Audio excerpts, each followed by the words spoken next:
মে মাস এলেই উপকূলবাসীর মনে নতুন করে দুশ্চিন্তা ঘনীভূত হয়, ঠিক যেমনটা হয়েছিল 2024 সালে। তেমনি আবারও 2025 সালের মে মাসে প্রবল ঘূর্ণিঝড় আঘাত হানতে পারে বলে আশঙ্কা করছেন আবহাওয়াবিদরা। সম্ভাব্য এই ঘূর্ণিঝড়ের নাম দেওয়া হয়েছে শক্তি। আবহাওয়াবিদ মুস্তফা কামাল পলাশ রোববার 18 মে তার ফেসবুক স্ট্যাটাসে জানান, মে মাসের তৃতীয় সপ্তাহে বঙ্গোপসাগরে প্রতিকূল পরিবেশ তৈরি হচ্ছে।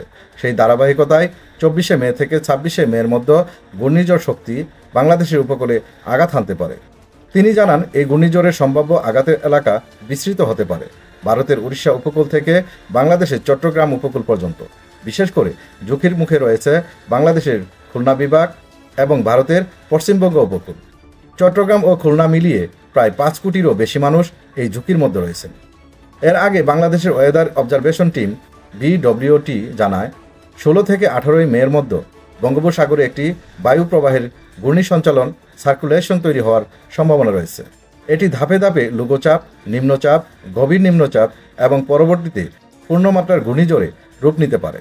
মুস্তফা কামাল আরও বলেন, বর্তমানে বঙ্গোপসাগরের পরিস্থিতি ঘূর্ণিঝড় সৃষ্টির জন্য অত্যন্ত সহায়ক। সবকিছু ঠিক থাকলে এটি সময়ের ব্যাপার মাত্র যে কখন শক্তিশালী ঘূর্ণিঝড়ে পরিণত হয়। ঘূর্ণিঝড়টি বাংলাদেশের অভিমুখে এগিয়ে এলে উপকূলীয় এলাকায় দমকা, জোড়ো হাওয়া, ভারী বৃষ্টিপাত ও উচ্চমাত্রার জলোচ্ছ্বাসের আশঙ্কা করা হচ্ছে। এতে জীবনহানি ও সম্পদের ক্ষয়ক্ষতির ঝুঁকি বাড়বে বলে মনে করছেন বিশেষজ্ঞরা। উপকূলীয় অঞ্চলের স্থানীয় প্রশাসন ও দুর্যোগ ব্যবস্থাপনা বিভাগ ইতিমধ্যেই প্রস্তুতি নিতে শুরু করেছে। আবহাওয়া অধিদপ্তর এবং বিশেষজ্ঞদের পক্ষ থেকে সবাইকে আগাম সতর্কতা অবলম্বনের আহ্বান জানানো হয়েছে। উপকূলবাসীদের জন্য জরুরি পরামর্শ: আবহাওয়ার খোঁজ রাখুন, প্রস্তুত থাকুন আশ্রয়কেন্দ্রে যাওয়ার জন্য, স্থানীয় প্রশাসনের নির্দেশনা মেনে চলুন, প্রয়োজনীয় নিত্যপণ্য এবং ঔষধ মজুত রাখুন।